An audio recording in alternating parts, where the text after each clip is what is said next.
This Week in Microbiology is brought to you by the American Society for Microbiology at asm.org/TWiM.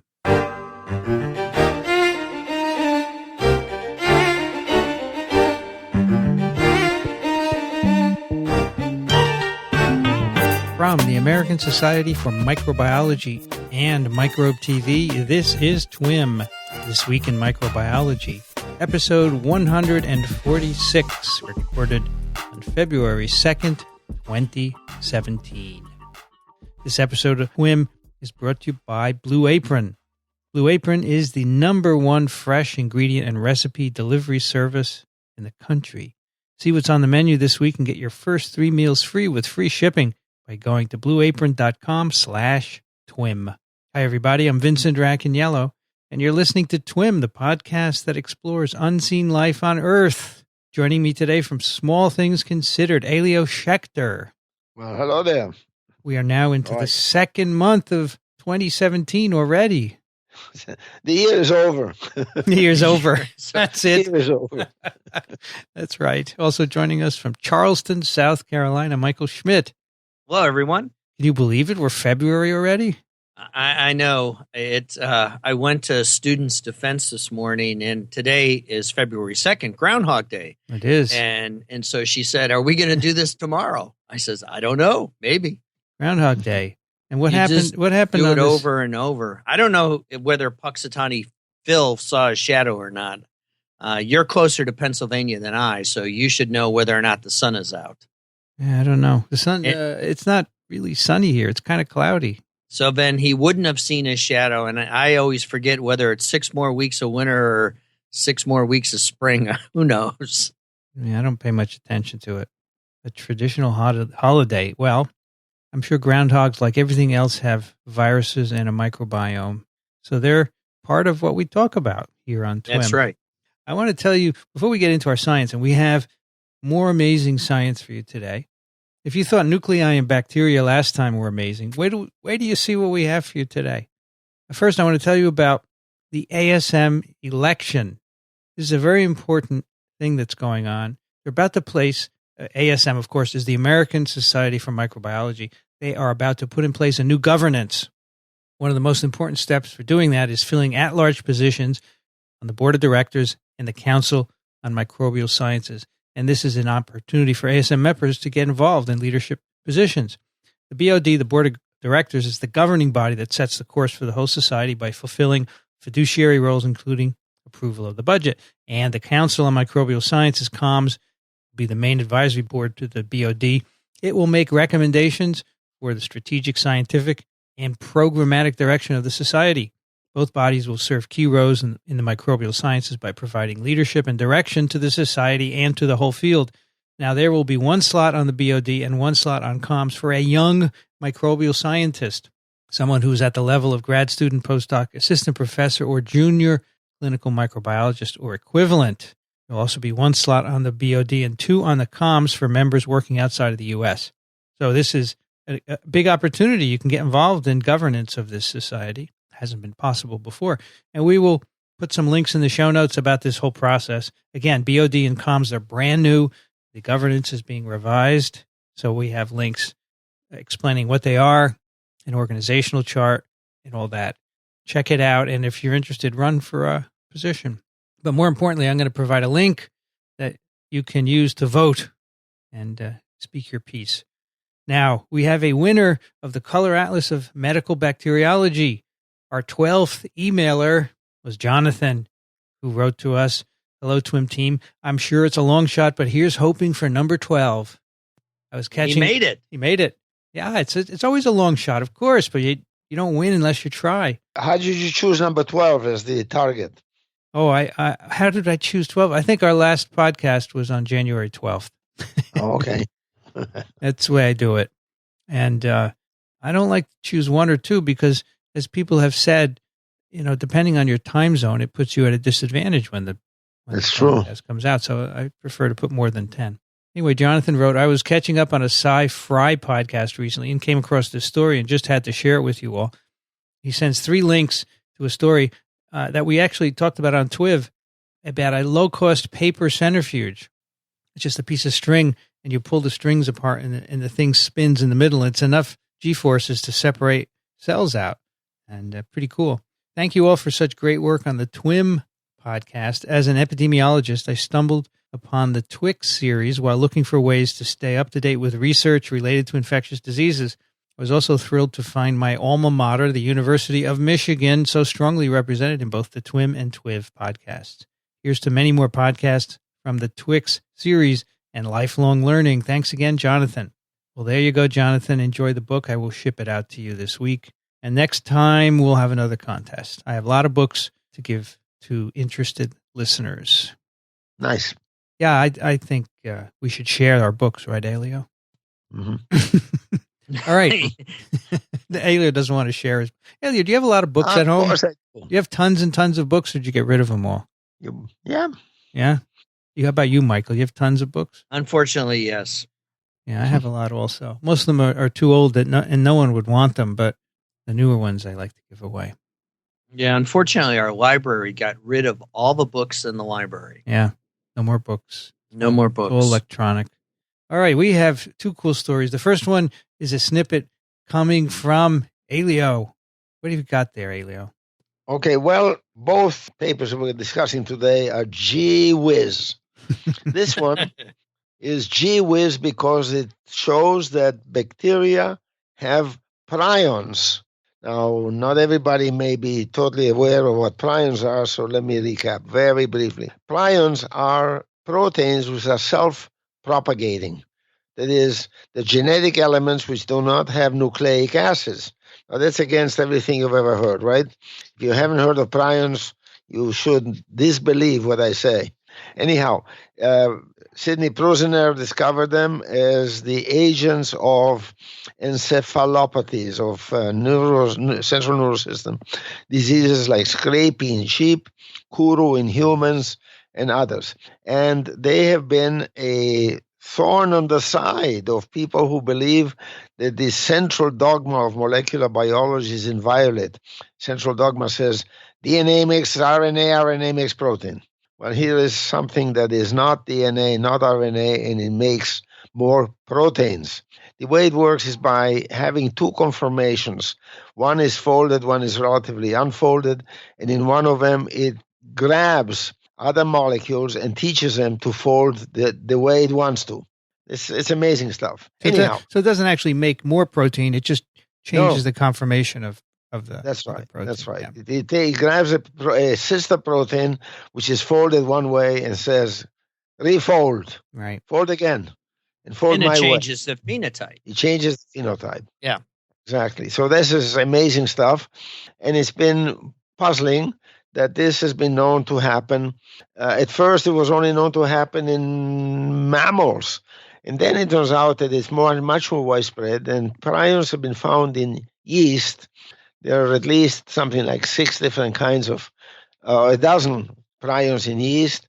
They've been found as non-pathogenic entities, that is, not disease-causing entities, in mammals, in worms, in fruit flies, in plants, and guess what? They've been found now in bacteria. So it's a complete story. So sometimes you wonder why bacteria are the last ones on the list, and it's a good question. But it's anyhow they've been found. This is a paper by Yuan and Hochschild from Harvard Medical School, and it appeared in Nature. Science. Science. And this is what they did. They looked at 60,000 bacterial genomes, with an algorithm that was trained on the yeast prions. Okay, so they found candidates prion-forming domains, especially in, of all things, the botulism bacillus, Clostridium botulinum. Now, don't ask me why. Why it and not everything else? But they found lots of others too. And they followed up the one in the Bacillus botulinum, which is a protein called Rho, which is a termination of transcription protein. And they found that it has a 68 amino acid sequence, which helps it load onto nascent transcripts. Rho complexes lead to ATP hydrolysis and RNA translocation, which leads to termination. I don't know. You want to say more about this, Vincent? I think that's enough. Yeah, we want to know the prion part. Okay. So anyhow, they have this sequence that looks like a yeast prion, and they played around with it. And this paper is really it's a dense paper. So if you're going to read it, take notes. Brew a pot of coffee. That's right. It's a dense paper. It's a short paper with a lot of material in the supplemental material, and it's very well written. There's nothing wrong with it except that they load it up with a lot of information. So anyhow, prions have another property, namely they secrete in a form called an amyloid. An amyloid is a structure which looks like a rod, essentially. And bacteria are known to produce amyloids. They're in E. coli, you can find them. And they are involved in biofilm formation, they're involved in attachment to cells. They're essentially involved in virulence as well as other things. Anyhow, amyloid secretion is something you can follow rather readily. And I didn't know this. There is a dye called Congo red, which when it binds to amyloid fibers and you look at it under a polarizing microscope, lights up. Is this common knowledge, by the way, the two of you? It was news to me because I remember being asked, is there an easy way to detect prion signatures? And it would appear that Congo red is the answer to that question. Yeah, it's an old dye, isn't it? It's old. It's old in histology. This is a common way to detect amyloids. Of course, you can't screen 60,000 genomes this way, but no. If you have a candidate, you can easily ask, does it bind Congo red? Yeah. Now, this particular protein can replace. This is terrific. It can replace the prions in yeast. One of the prions called SUP35. In other words, it's very similar to it. It carries out the same function, whatever that is. I thought this was remarkable. I mean, it's true that you can take the yeast prions and you can grow it in E. coli. That's one thing, but this is a functional substitution where a bacterial gene can substitute for a yeast gene. Pretty good. What you think? Yeah, so this is interesting because in the yeast, the prion form of this protein allows read-through of stop codons. Mm-hmm. So they can easily substitute the prion domain of Rho into sub-35, and it will still read through. They use a color assay to show this, and it works. That's right. They have a very neat color assay, by the way. They have a construct where the Rho terminator is between a LAC-Z, that's a lactose gene that turns blue on plates, and a phage promoter. And what happens is that Rho activity turns the colonies blue, and high Rho activity turns the colonies pale blue. And you can tell the difference very easily. So a plate assay beats anything else because you can certainly look at thousands and thousands of colonies and do a lot of experiments. You can do it overnight. That's the beauty of LAC-Z. You can screen so easily. Right.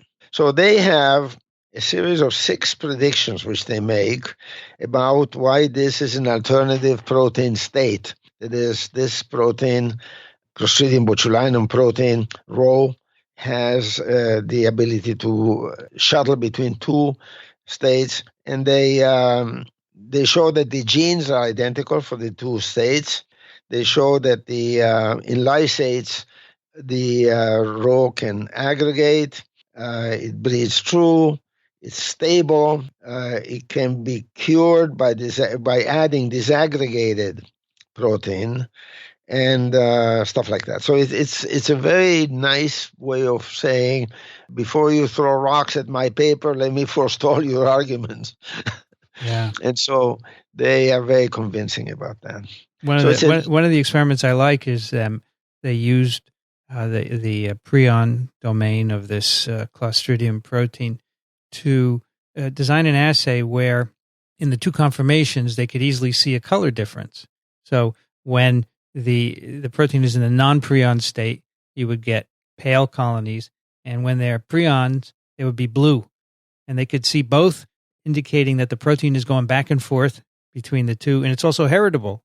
That's right, it's heritable. Yeah, I didn't make that point or implied it, but it's very convincing. I mean, I'm not an expert in this, but I wouldn't throw rocks at it without a lot of thought. It seems to me that this is a convincing demonstration that bacteria natively carry prion proteins. So if that's true, is there anything else we need to cover about that before concluding what this may mean? So in yeast, we know these prions have functions in the altered state. I wonder in Clostridium, what the altered state function is there. I guess they'll figure that out. My suspicion is it's transcription under a particular set of circumstances. Yeah, probably. As the pH or something would change inside the cell's matrix, it would probably either act as a positive activator or a negative activator, either an inhibitor to enhance transcription or just allow transcriptional read-through into aspects of the operon that normally don't get transcribed. Right. Mm-hmm. Good. Yeah, I think that's all very, very solid. So let's believe that bacteria have prions. So what does it mean? What it means, like we said last time, is that anything that eukaryotes invented, because it doesn't look like they invented prions. So it's possible that prions arose before the split between bacteria and eukaryotes. Mm-hmm. So the one question I'd like to ask is, has anyone done a similar search in the archaea, asking the question, are there these canonical prion-like elements in the archeon DNA? You know the answer. The answer is no, they haven't, because if they had, we'd know about it. That's right. But I think that, is a interesting experiment if we have some enterprising undergraduates out there wanting to learn about DNA informatics. The sequence that they've made available, I think it would be an interesting activity for a class to learn DNA informatics and to. So where do you put your dime on? I put the dime on yes. Yeah, I think so. Of course. Well, what else? Prokaryotes predate everything, right? Yeah. So in general, must be there.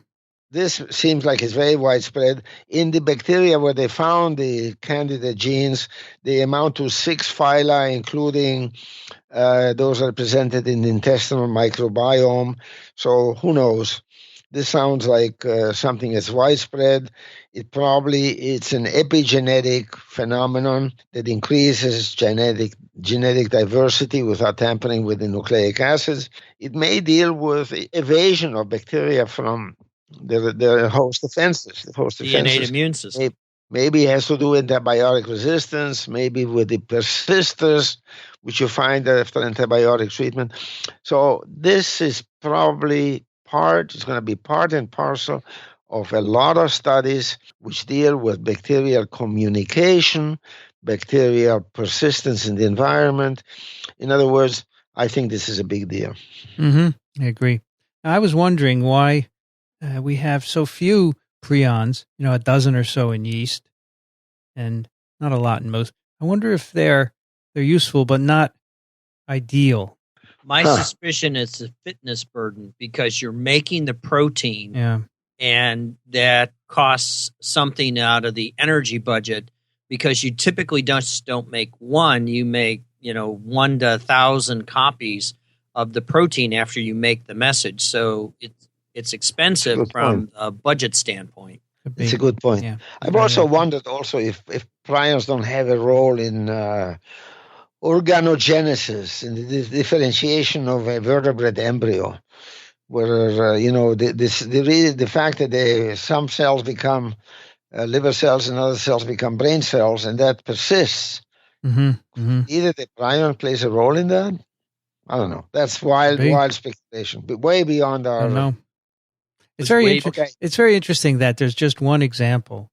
Well, there's going to be a lot more of a pathogenic one, right? Oh yeah. I mean, in humans and there's the human one. There's sheep, cows, mink. There are a lot of mammalian species that have this one gene that the protein misfolds and causes disease. But in other species, the prions are beneficial. Really. Unless it enhances virulence in these organisms. And I think we'll end with Elio's normal phrase is stay tuned. Stay tuned. And to ask the question whether or not it does indeed confer a fitness advantage and make the organism more virulent in certain clinical situations. Yeah. Sure. Yep. Absolutely. Well, anyhow, I really enjoyed reading this paper. Very cool. Good stuff. Totally unexpected. And that's the best when you don't expect something. Thank you, Elio. This episode is brought to you by Blue Apron. Blue Apron's mission is to make incredible home cooking accessible to everyone while supporting a more sustainable food system and setting the highest standard for ingredients. And really, this is it, building a community of home chefs. Now, what they do is they deliver seasonal recipes to you along with fresh, high-quality ingredients so you can make delicious home-cooked meals. Every meal comes with a step-by-step, easy-to-follow recipe card. You get all the ingredients you need except for salt, pepper, and oil, all the weird spices you might not have. It's all there, and they're pre-portioned out. 40 minutes or less to make each one. If you spend a lot eating out or at high-end grocery chains, this will save you money, under $10 per person for healthy home-cooked meals. Much cheaper because they don't have stores. They can save a lot of money. They set the highest quality standards for their community of over 150 local farms, fisheries, and ranchers. For example, their seafood is sourced under standards developed together with the Monterey Bay Aquarium Seafood Watch. Their beef, chicken, and pork come from responsibly raised animals. Produce sourced from farms that practice regenerative farming. And because they ship exactly what you need, they reduce food waste. Plenty of both meat and non-meat recipes as well. You can customize every week what you get according to your dietary preferences and your time schedule. No weekly commitment. You can get deliveries when you want them, and they deliver to 99% of the continental U.S. They have amazing recipes. I've done a few of these in our home to check them out. They're great. And if you're busy, you don't have a lot of time to cook or maybe shop even, this is the way to go. You don't have to do it every night, obviously, maybe once or twice a week on weekends. And the recipes are cool. You don't have to search anything. You just go to their website, pick what you want. Here's some examples. Roasted pork with apple, walnut, and farro salad. Crispy barramundi with quinoa and roasted carrot salad. Udon noodle soup with miso and soft-boiled eggs. And there are many more. They change the recipes so you don't get the same thing ever in 1 year. Never going to get bored. Check out this week's menu. Get your first 3 meals for free with free shipping. Go to blueapron.com/TWiM. That's blueapron.com/TWiM, TWIM. You're going to love how good it feels and tastes. Create incredible home-cooked meals with Blue Apron. So don't wait. This is really cool. I love it. Blue Apron, a better way to cook. All right, we have another cool paper for you. This is published in Nature very recently, and it's an article, full article, Communication Between Viruses Guides Lysis Lysogeny Decisions. The authors are Zohar Erez and Steinberger, Levy, Shamir, Doron, Stokar, Avihail, Peleg, Melamed, Levitt, Savidor, Albeck, Amitai, and the last author is Rotem Sorek. They are from the Weizmann Institute in Israel, also the Israel Institute for Biological Science, and the Institute for Protein Profiling at the Weizmann Institute. And this is all about when bacteriophages infect a cell. In some cases, the infection proceeds and the cells lyse. In some cases, the phage genome integrates into that of the host cell and lysogeny results. And the cells live and the phage genome propagates along with the bacterial genome. And at some point it's induced and the virus replicates and then kills the cell. So what governs this decision to be lytic or lysogenic? And as the authors say, it's mostly been studied for lambda, a phage of E. coli. And they say it's pretty much random, although it's influenced by the nutritional state and also by how many phages are infecting. And they decided to exhume this question on phages that infect Bacillus species and to see if they could figure out what controls it. Now, they had the idea at the start that the decision is based on molecules that are secreted from the bacteria. So it's a hypothesis. So to test it, they're using Bacillus subtilis, and they have 4 different phages, Phe29, Phe105, Rho14, and Phe3T. And I have to say, my wife did her PhD thesis on Phe105. Huh? She was very excited to hear about this. Only for 30 seconds, though. She hasn't, Only for 30 seconds. She hasn't worked on phages for a long time. I remember hearing her talk about Phe105 all the time. So they made conditioned media. They infect bacteria with a phage. They let it go for 3 hours, and then they collect the medium, and then they filter it to remove bacteria and phage. So if they use a very, very fine filter to get the phage out. And then they add fresh bacteria, and they add fresh phage to this conditioned medium and ask what happens. And the amazing thing is that if you use conditioned medium, the infection is really different. You get much less lysis when you use conditioned medium compared to control medium, which doesn't have any bacteria or anything in them from the previous growth. And this is phage specific. So if you make conditioned medium from one phage, it doesn't affect infection dynamics of other phages. And they don't tell you why they did this, do they? They said they had an idea. So who knows what the impetus was? There must have been something. But they're holding it close to their chest. So weird. I mean, who dreams this one up? So they say this suggests that a small molecule is released. Well, I don't know how small. It could be a protein, I guess, depending on how small the filter was, but they don't. They don't tell you that either. So well, they do, but they don't. They'd probably tell us in the methods. But it could still be if it's going to hold back a phage, some proteins would go through. Anyway, they decided to look at this possible small molecule. So they find that if you treat the conditioned medium with a proteinase that digests proteins, destroys the ability for the conditioned medium to reduce lysis, let's say that. And they also found that there's a protein in the membrane of bacillus. It's called the oligopeptide permease transporter. That would be bringing in small molecules, small peptides. They delete the gene encoding that from bacillus, then the conditioned medium has no effect on the bacteria. So it looks like something is taken up through this transporter, which they say can be anywhere from 3 to 20 amino acids in length. Then they said, what's happening? So we're getting less lysis, but are we getting more lysogeny? So they actually measured lysogeny by measuring integration of the phage genome into that of the host by PCR. And in fact, when there's less lysis as a condition of adding conditioned medium, there's more lysogeny. So they think there's a short peptide released from the infected cell that is somehow controlling the lysis-lysogeny decision.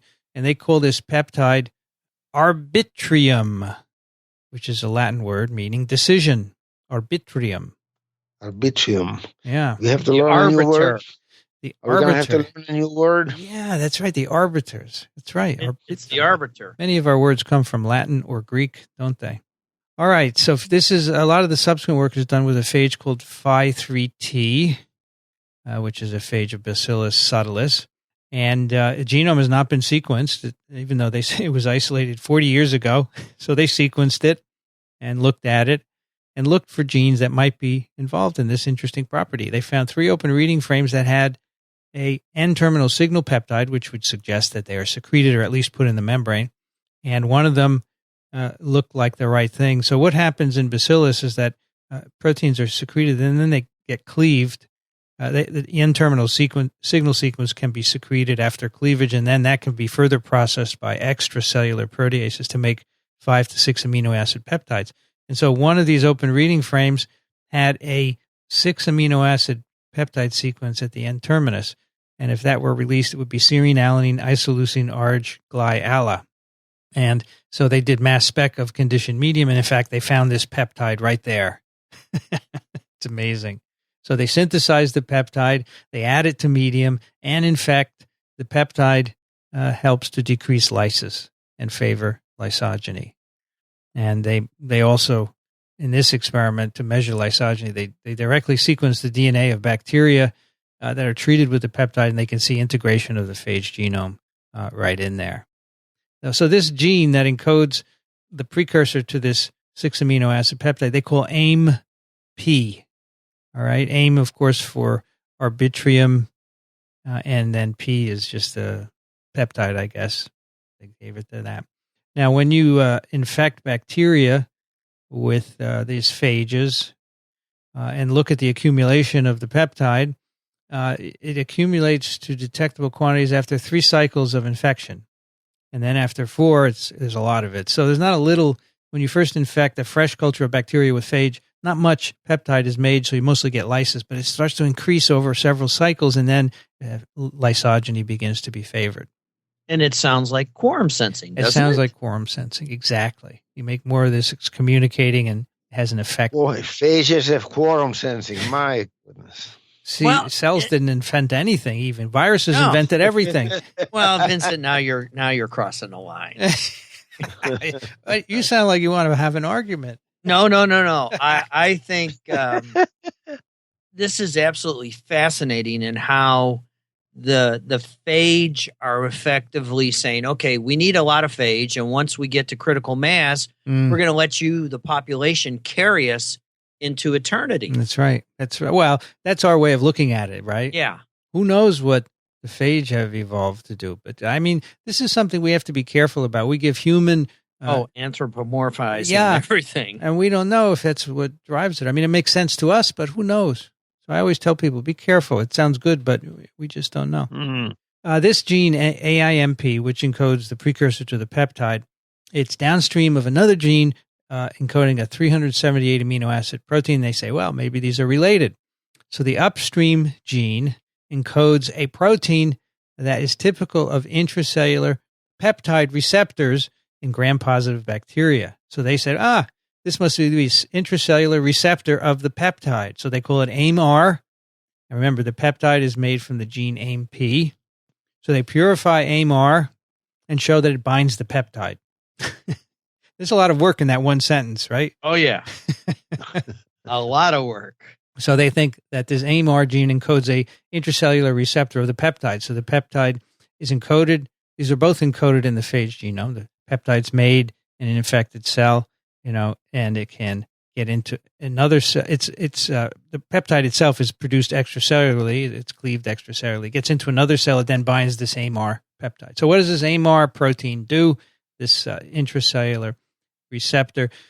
So first they looked in sequences of all the available sequences that they could find, and they found AIMR homologs in all the bacillus phages, and in all cases they're upstream of AIMP genes. It looks like a lot of bacillus phages have this system. Peptide sequence itself has conserved residues, which is really interesting, but the peptides are sequence specific, or they're phage specific. So a peptide made by one phage will not affect infection by another phage. These are among these bacillus subtilis phages. Well, up to a point. I mean, there's got to be some relation between very closely related ones. Yeah, but these like Phe105 and Phe3T, right. They're not going to cross-react. Okay, so that's very interesting. It seems to be a widespread system, at least in bacillus. How does it work? So this AIMR protein has a helix-turn-helix motif, which suggests that it might, remember, AIMR is the binder of the peptide. Maybe it binds DNA. So they made the protein, and they show that, in fact, it binds DNA. They do this by a cool technique called ChIP-seq. They take a histidine-tagged AIMR protein, and they produce it in bacillus, and then they take the DNA and chop it into pieces, and then immunopurify or purify with that histidine tag, and then they sequence what they get, and they sequence a single site. So it turns out the protein AIMR binds a single site in the phage genome just downstream of the AIMP gene. Huh. So you have AIMR, AIMP, and then you have the target of AIMR. I was wondering why they didn't go back to a little bit of more old-time religion and do the classic footprinting experiment that was done for a lot of the DNA transcription factors in ancient times. Well, that's because now chip sequence is what you do. Yeah, right. That's the way to do it. No more of that footprinting stuff. It's old time. It's old. So the idea here is that the binding. So AIMR binds a single site in the phage genome, and it binds only when there's no peptide around. So when the peptide is around, it binds AIMR and prevents it from binding. And in fact, the way it works is that the peptide typically is a monomer, and when it binds the receptor, it is a dimer. So binding the receptor, AIMR pops it off of the genome, and that's how it works. All right, so peptide normally is a monomer. It binds to AMR, prevents AMR from binding the DNA. In that case, it binds as a dimer, DNA binding dimer. I'm sorry, did I say it wrong? I said AMR did I say the peptide is a monomer? If I did, nix that. AMR is normally a monomer. When it binds DNA, it is a dimer. And that makes sense because that's effectively how these molecules work. They work cooperatively. If you remember the old lambda experiment showing how it would bind, it was always as a dimer, and then you could actually tack another protein onto it to even make it more. Right. That's right. So it turns out the peptide forces the AMR into a monomer, in which case it doesn't bind DNA any longer. So that's how the peptide prevents DNA binding by AMR. So what does AMR do? It has a single binding site in the genome. All right. So they ask what RNAs are made in the presence or absence of AMR. They do transcriptional sequencing, RNA sequencing.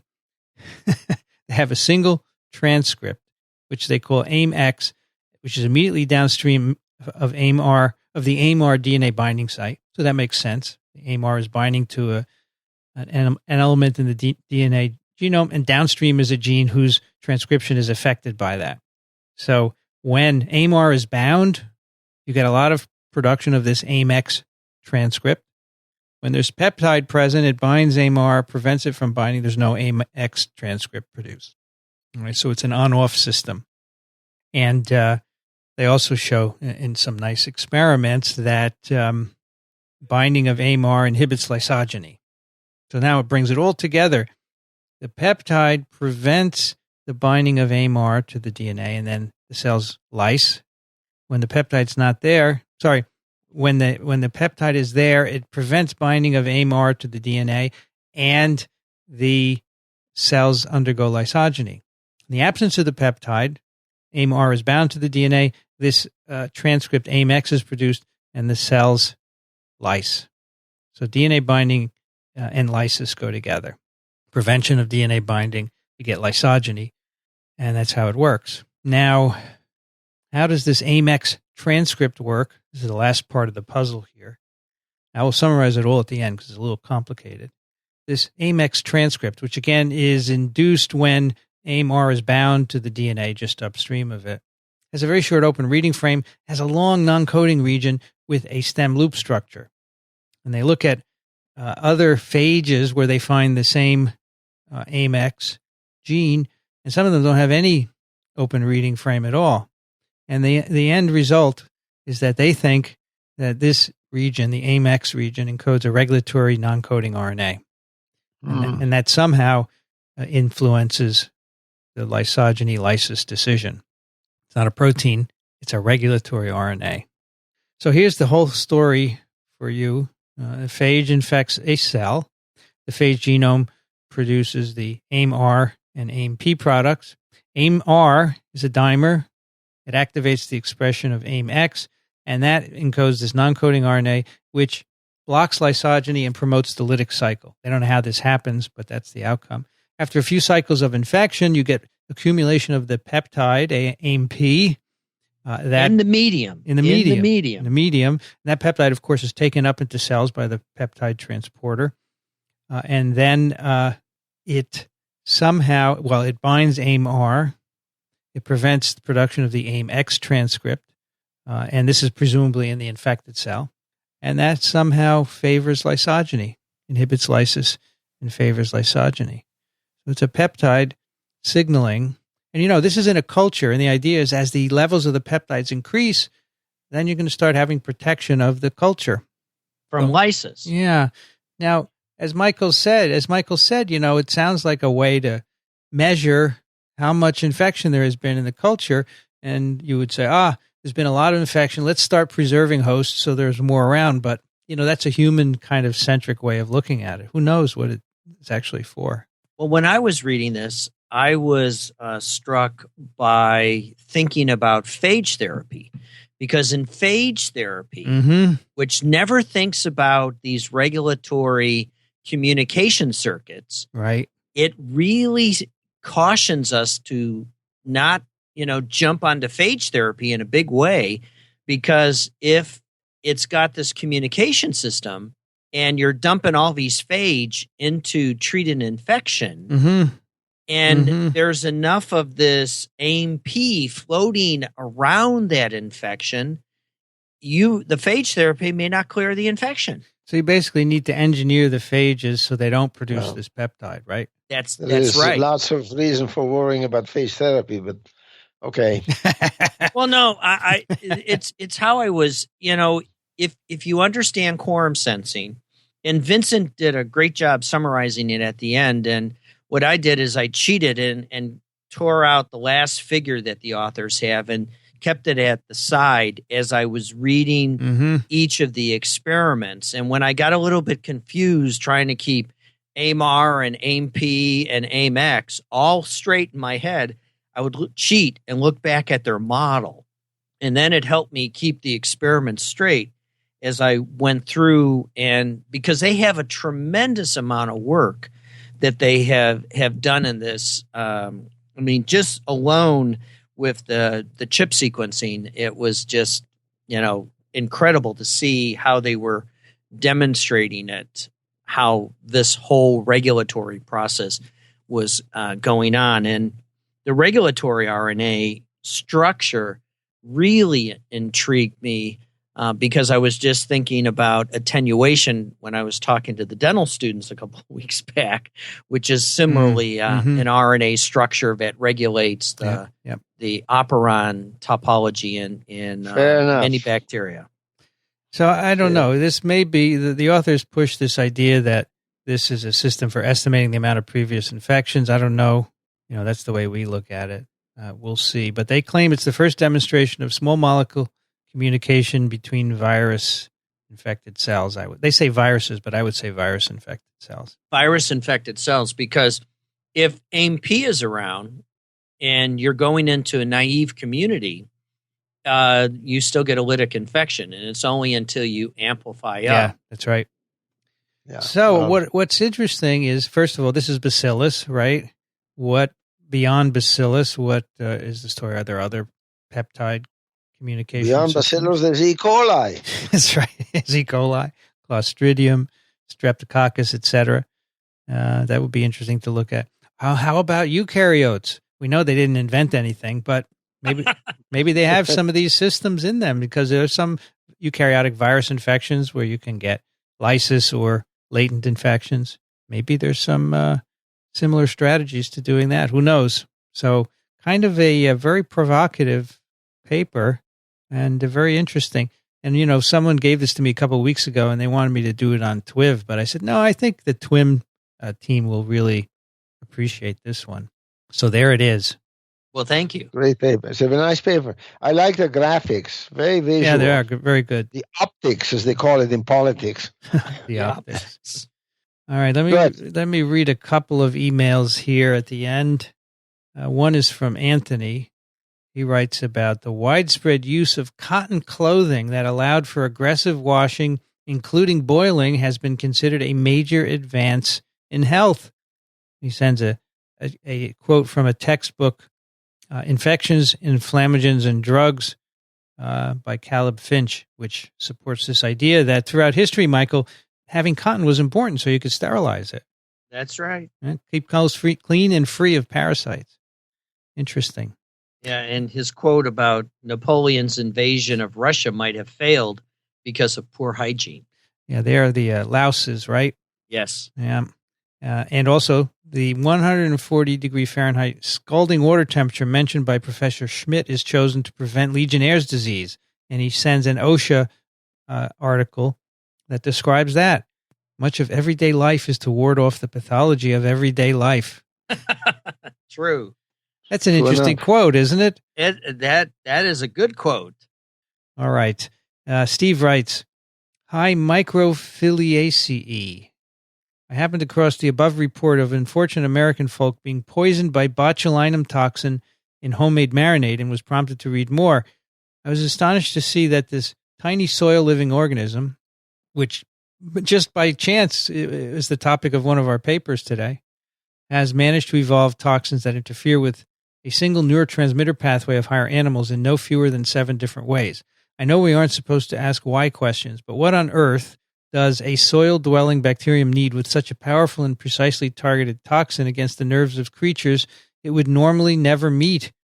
It is noted that the bacterium only produces the toxin while it's sporulating, so it can't be taken as a simple deterrent weapon against bacteria-eating worms.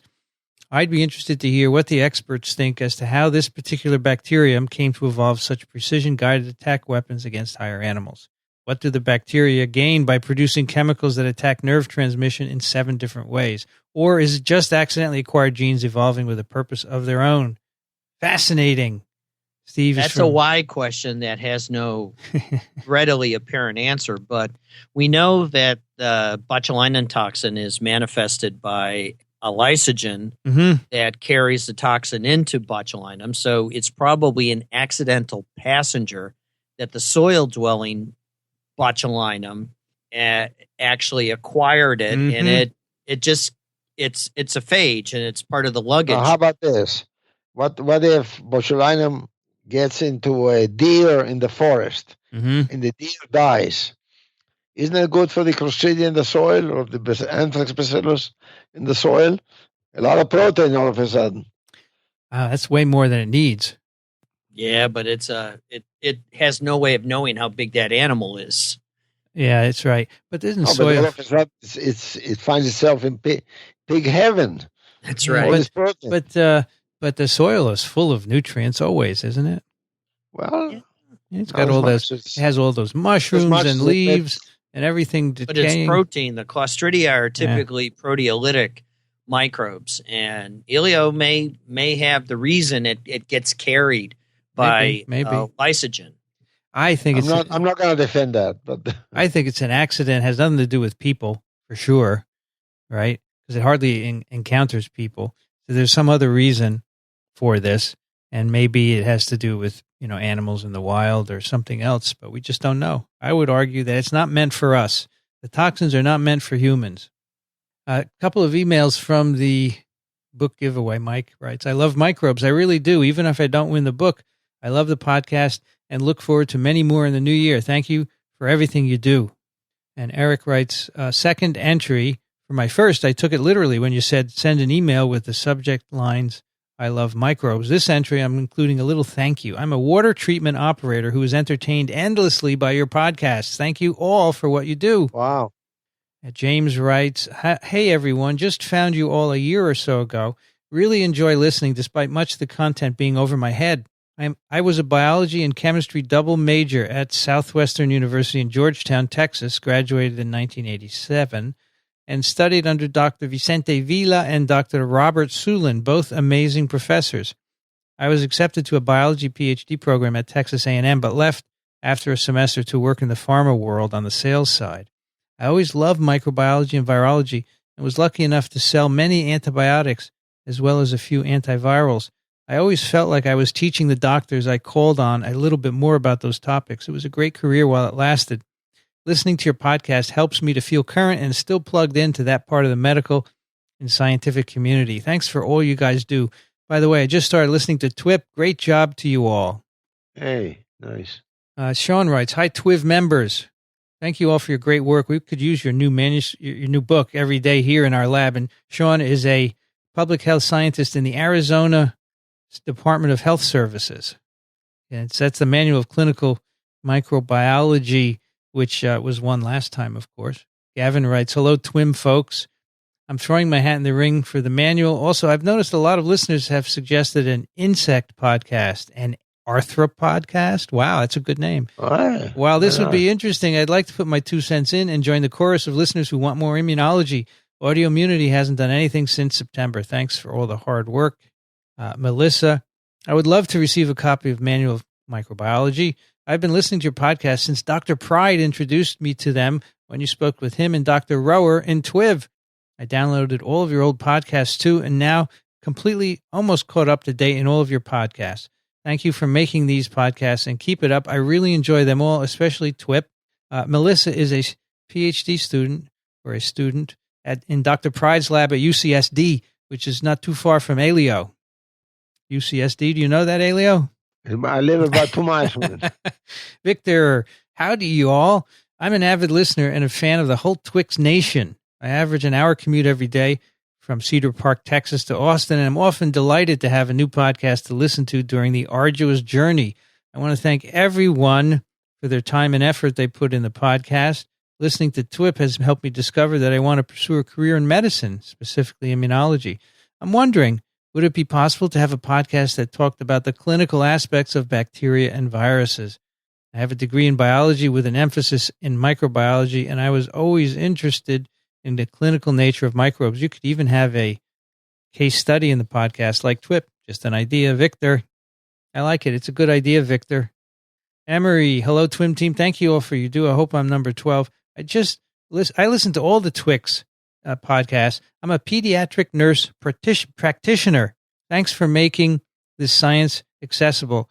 And in parens, Emery writes, I'm holding the impulse to send 11 other emails up to up my chances. Nice. Scott writes, sending this email with the hopes of winning the Atlas. Listening for a few months now, although current research opportunities have pushed me out of the lab and directed me towards the clinical field. Thank you for keeping me connected to the ever so fascinating world of microbiology.